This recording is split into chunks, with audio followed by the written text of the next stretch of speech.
こんにちは。整理収納アドバイザーの七尾明子です。今回は小さいお子さん3人と暮らす元保育士ママの工夫が詰まったお宅のルームツアーをご紹介します。このチャンネルでは収納や片付けを中心とした暮らしに役立つ情報を発信していきますので、ぜひチャンネル登録をよろしくお願いします。今回お伺いしたのは2階建ての戸建てに6歳、4歳、2歳の3人の娘さんと5人住まいのお宅です。ママは現在はお片付けのお仕事をされていますが、その前は保育士をされていたそうで、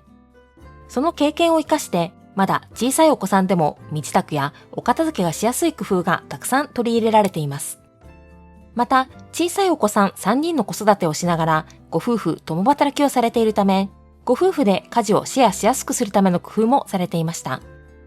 今回はそんなこちらのお宅のお住まいの様子を詳しくチェックしていきます。まずはリビングです。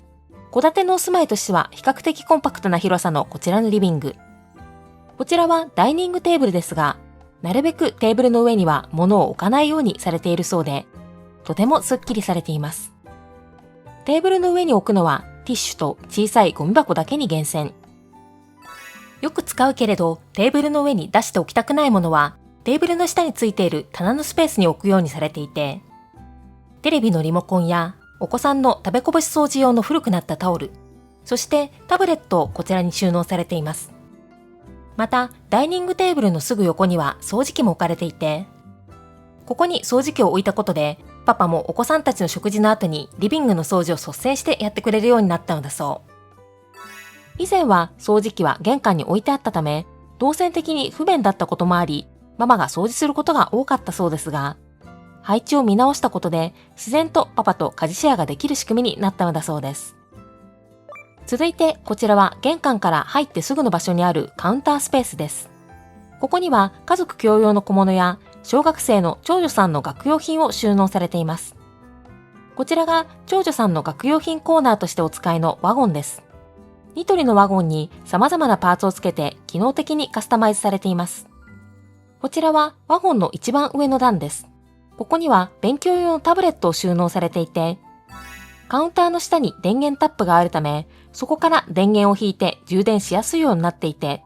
100円ショップのケーブルクリップも貼り付けて、ケーブルが下に落ちないように工夫されています。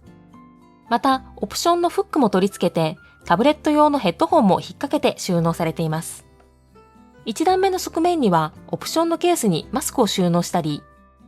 フックを取り付けて、学校で使うバッグなどをかけられるようにされています。その下にはランドセルがかけられるバーが取り付けられていて、ランドセルの収納方法は長女さんと相談して本人がこのバーにかける方法がいいと決めたのだそう。自分で決めたこともあってちゃんと帰ってきたらここにかけるというのが実践できているそうです。そしてワゴンの2段目には教科書や鉛筆削り、給食用のランチョンマットやハンカチ、ティッシュを収納。そして3段目には体操服や靴下、タオルなどを収納されています。ちなみにこのワゴンのすぐ横には市販のチェックリストを引っ掛けて忘れ物防止リストとして活用されているそう。このリストは長女さん自身が手書きしたものだそうですが、長女さんは自分で決めたことを自分でやりたいという性格のため、このチェックリストはそんな長女さんの性格に合っていたそうです。そのため、このチェックリストの導入後は、長女さんが自分のペースで準備ができるようになり、あれやった?これやった?という声かけをすることが一切なくなったとおっしゃっていました。こちらは学用品のワゴンの右側のスペースです。奥の棚の手前におむつ用のゴミ箱を置かれていましたが、ゴミ箱の底に100円ショップで売られている貼れるキャスターをつけて、すぐ動かせるように工夫されています。これなら奥のものも取りやすくて便利ですね。奥の棚もキャスターをつけて動かせるようにされていて、上の段にはルーターやお尻拭きを収納。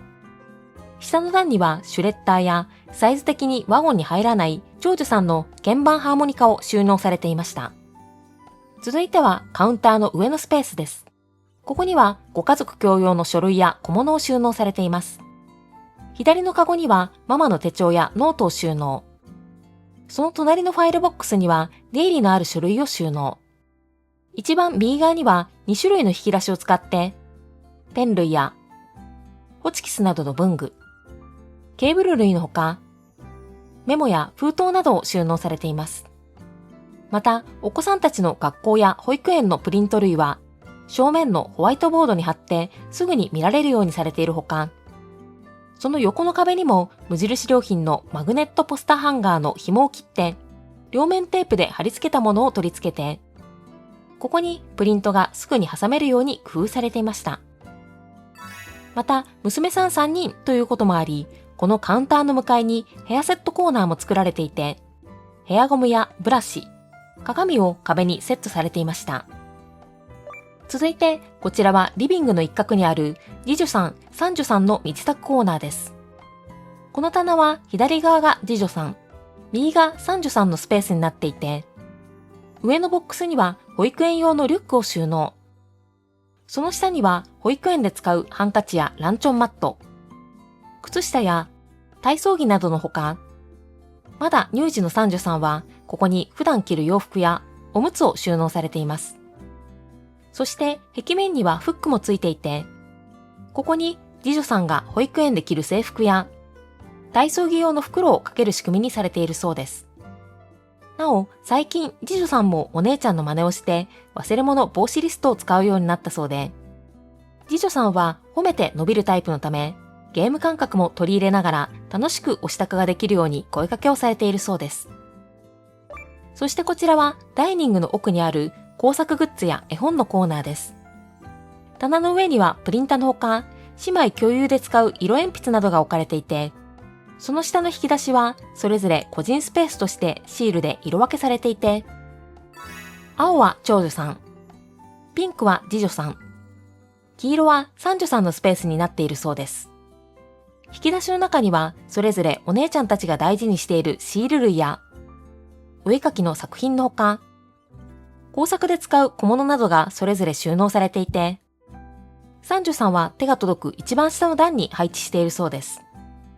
プリンターの上には浅いボックスを置いて、お絵描き用としても使えるコピー用紙を収納。その下の棚の上段は絵本コーナーにされていて、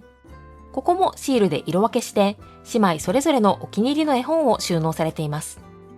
その下の扉収納のスペースも、扉にシールを貼って人別に分けていて、本やノート、アルバムのほか、作った作品を入れるボックスなどが収納されていました。なお、その左側にあるテレビ台も、三女さんのおもちゃコーナーとして活用されていて、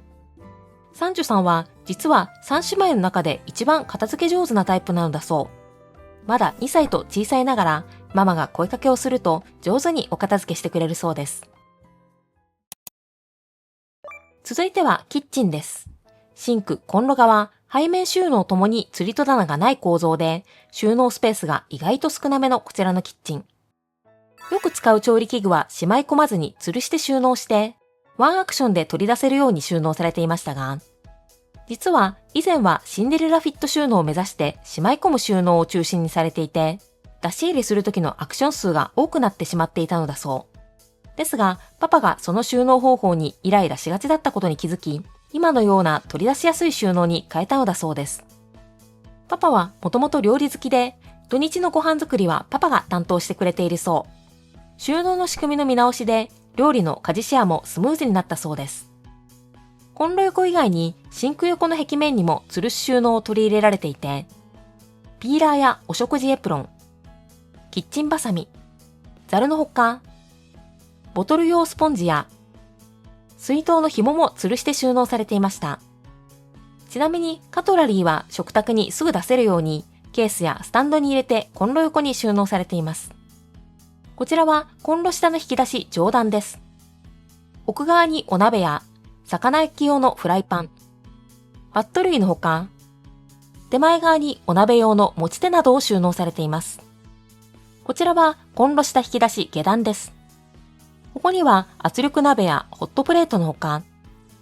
奥側には使用頻度2軍のキッチンツールをケースに入れて重ねて収納されています。続いてこちらはシンクとコンロの間の引き出し1段目です。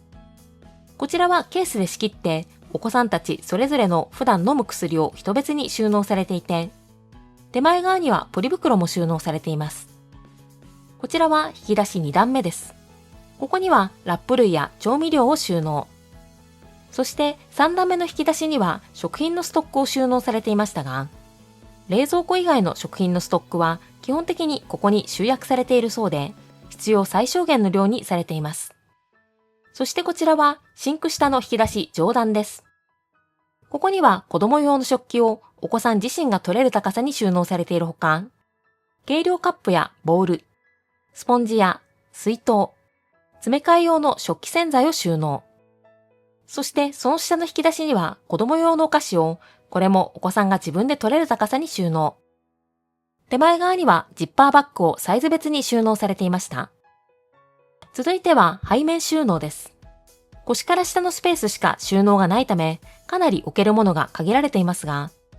さらに奥側の下段はゴミ箱置き場になっているため、見た目以上に収納は少なめになっています。ゴミ箱の上の引き出し2箇所は飲み物コーナーにされていて、手前側は普段使いのカップやコーヒー類を収納。奥側は来客用のカップを収納されています。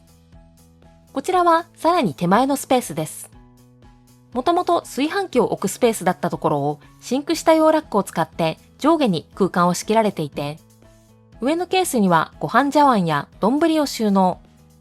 その下のケースには保存容器を収納されています。さらにその下の扉収納にも食器を収納されていて、ここには2軍の食器や来客用のカトラリーを収納されていました。また冷蔵庫横のスペースにもマグネットを使ってキッチンクロスやエコバッグ、キッチンスケールを収納されているほか、その下には横長のケースをフックで吊るして牛乳パックのゴミの一時置きスペースとして活用されていました。また、こちらのお宅のキッチンには床下収納がついた構造になっていて、ここには防災用の水やキッチンペーパー、液体調味料のストックなどを収納されています。続いてはキッチン横にある収納棚です。こちらは主に日用品の収納スペースとしてフル活用。一番上の段には使用頻度の低い長期保管の書類を収納。上から2段目は左側にカセットコンロやガスボンベ。右側の引き出しにはパパの小物や救急用品、フック類などを収納されています。上から3段目はストック品コーナーになっていて、お尻拭きや手口拭き、ティッシュのストックやガムテープ、ビニール紐を収納。ティッシュはお子さんでも交換できるように手が届く高さに何個か置くようにされているそうです。そして上から4段目には掃除用品などのストックやお弁当グッズ、水筒などのキッチン用品、紙袋のストックを収納。そして一番下の段は飲み物のストックや資源ゴミを置くスペースとして活用されています。ちなみに扉裏のスペースもフル活用されていて、モップキャッチを使って掃除道具をさっと取れるように収納。さらにこういった吊るせるポケットを使って左側の扉裏には医療費の領収書やデリバリーのチラシなどをさっと取れるように収納。右側の扉裏も同じポケットを使ってクリアファイルや大きめの封筒などを収納されていました。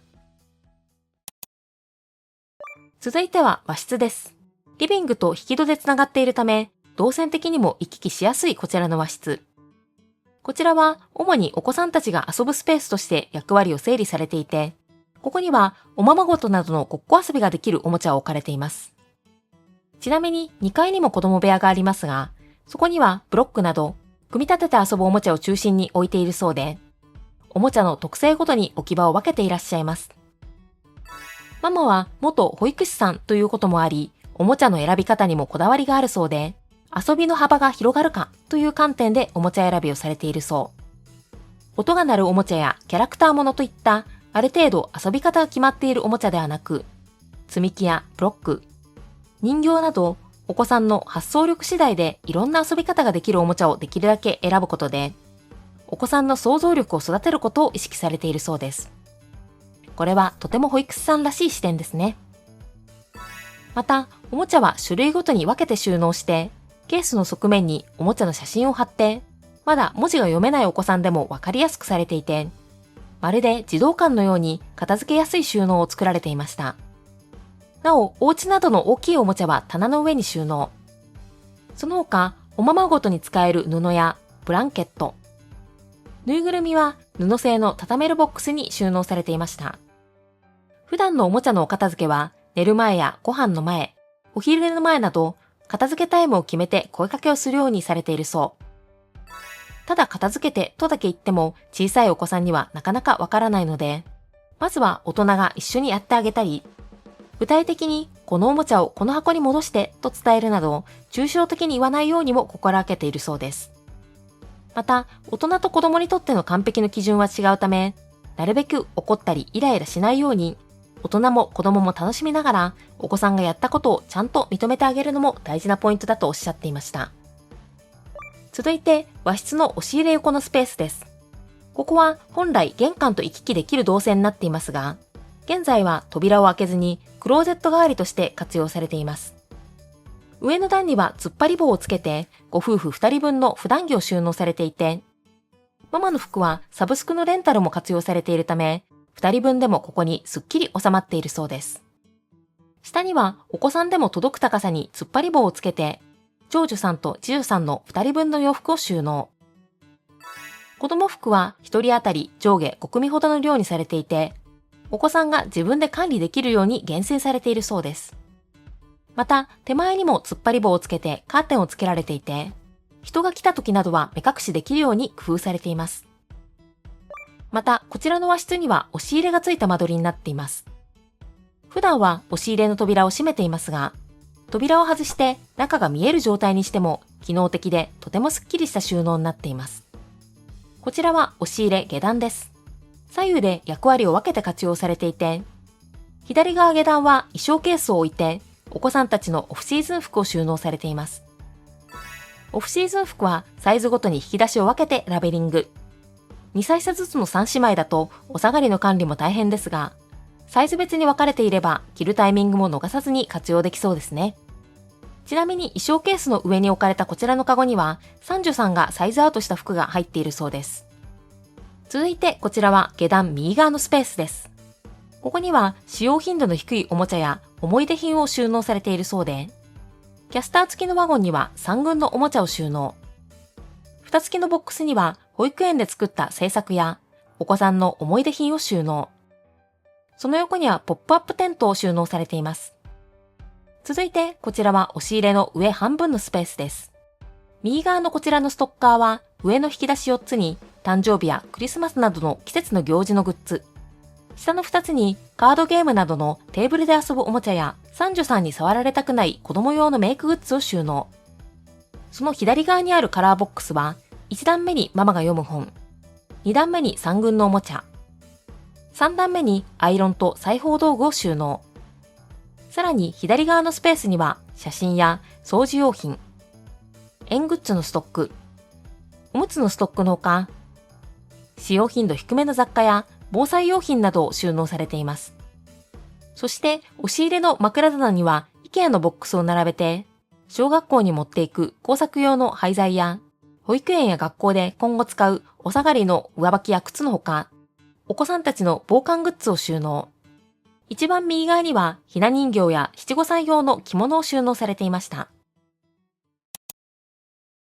続いては洗面所です。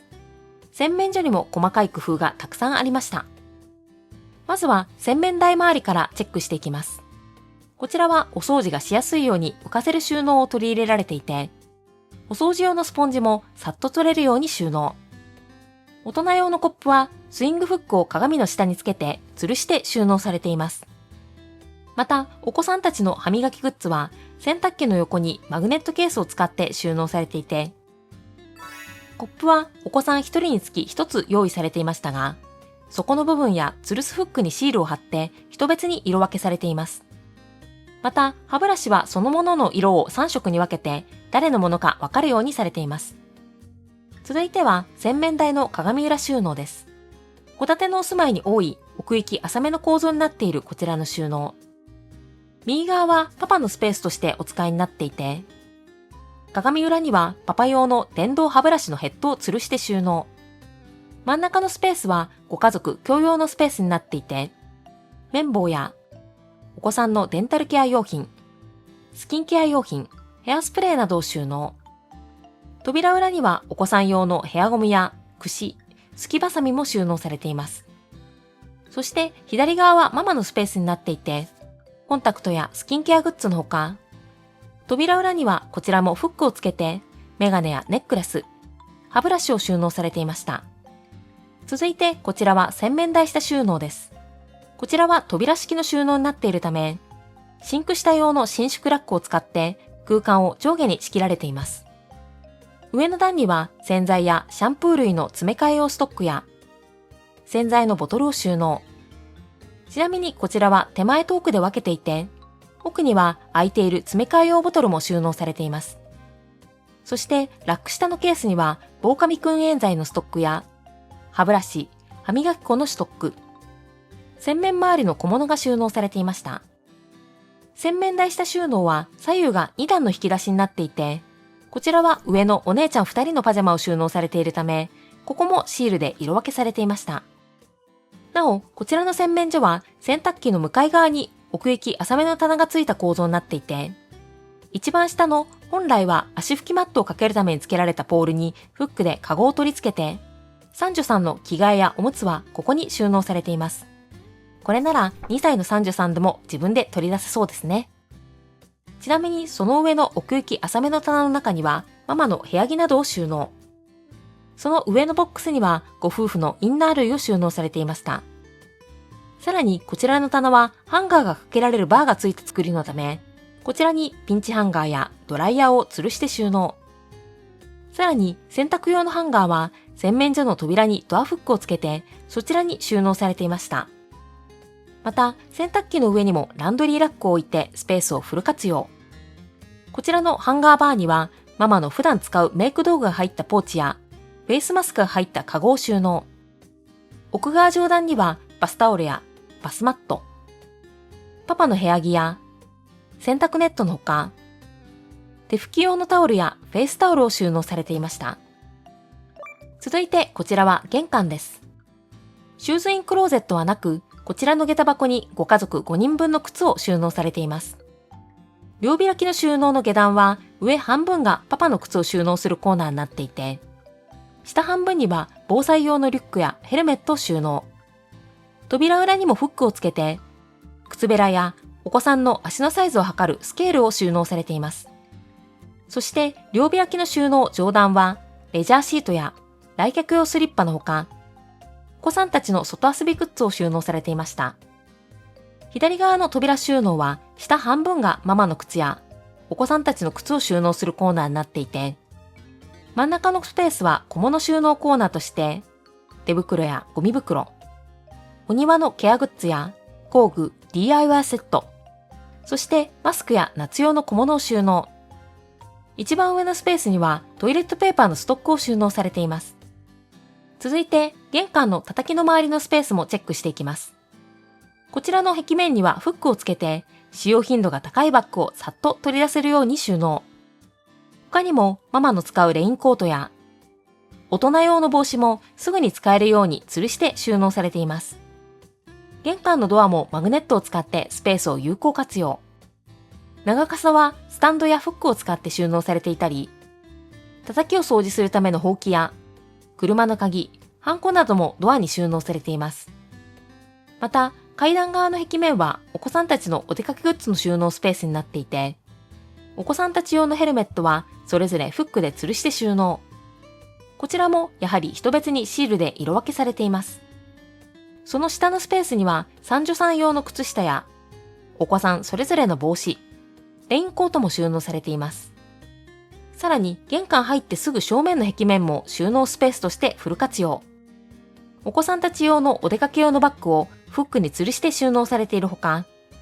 こちらのカゴにはスリッパなどを収納。さらにその横には上のお姉ちゃん2人の靴下も収納されているほか、その下のボックスには電動自転車のバッテリーの充電器も収納されています。なお、その横の壁面にはママが仕事用に使うリュックや大きめのトートバッグも吊るして収納されていました。そしてこちらのお宅は階段の壁面をお子さんたちの描いた絵を飾るギャラリースペースとして活用されています。作品をあちこちに飾ると生活感が出るのが気になるというお宅も多いですが、こうして一箇所に集めて飾るとまるで美術館のように素敵になりますね。では最後に2階の各スペースについてもチェックしていきます。まずこちらはご家族の寝室です。まだお子さんたちが小さいこともあり、現在はベッドではなく布団を敷いてご家族5人で寝ていらっしゃるそうです。こちらは寝室のクローゼットですが、ここにはご夫婦2人分のオフシーズン服を収納。下にはスーツケースやパパの畳んで収納する服や布団干しグッズが置かれています。また、クローゼットの枕棚にはパパの靴下やバッグ、ママの冬用の部屋着や帰省の時に使うグッズを収納されているそうです。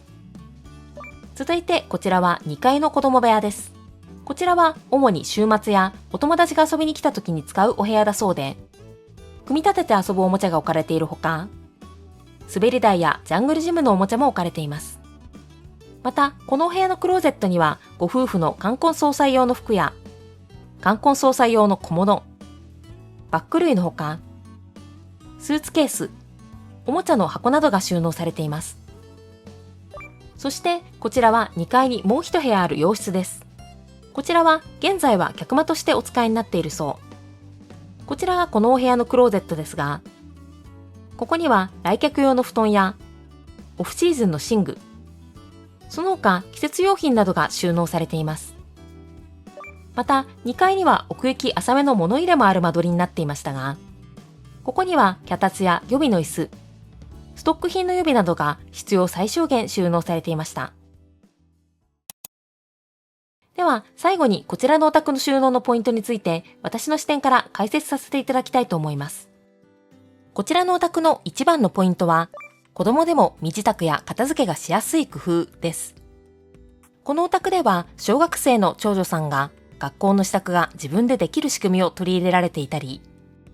保育園児の次女さんも自分で身支度ができるようなシンプルな収納にされていました。おもちゃもまるで児童館のように誰でも片付けやすい分かりやすい収納にされていたり、工作グッズや洗面用品などもお子さんが3人いてもどれが自分のものか分かるようしっかり色分けがされていて、たくさんの子供が一緒に生活する環境を経験されてきた元保育士さんならではの工夫がたくさん盛り込まれていました。また、お子さんの性格や特徴に合わせた仕組みや声掛けを意識されていたのも印象的でした。誰にでもわかりやすい仕組み作りや家族の個性に合わせた関わり方は小さいお子さんがいらっしゃるお宅以外でも意識できるポイントなので、お片付けが苦手なご家族がいらっしゃることにお悩みのお宅ではぜひ参考にしてもらいたいと思いました。いかがでしたか？小さいお子さんが3人もいても片付けやすい工夫がたくさんありましたね。このチャンネルではルームツアー動画で取材させていただくお宅を大募集しています。詳細は概要欄のリンクからご覧ください。最後にこの動画を気に入ってくださった方はチャンネル登録とグッドボタンをぜひお願いします。それではまた次の動画でお会いしましょう。